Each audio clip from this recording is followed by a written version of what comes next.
మీకోసం సినిమా నటులు వచ్చి చెప్తే మీరు ఓట్లేస్తారా? మీరు వేయరు. కేవలం మిమ్మల్ని చూడటం కోసం వచ్చాను, మిమ్మల్ని చూశాను, నాకు చాలా ఆనందంగా ఉంది. సినిమా నటులు చెప్తే మీకు అన్యాయం జరిగింది కాబట్టే ఓట్లు ఏమైనా అడుగుతున్నాడు.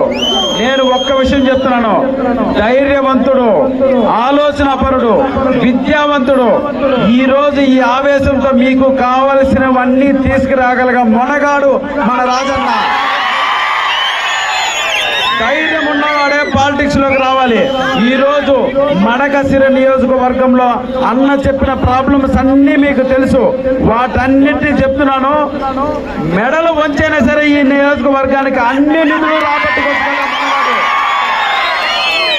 అన్న ధైర్యం అంటే మీరు పాత వీడియోలు చూస్తే తెలుస్తుంది. నిజం చెప్తున్నాను, మీ మడకశిరికి నిజం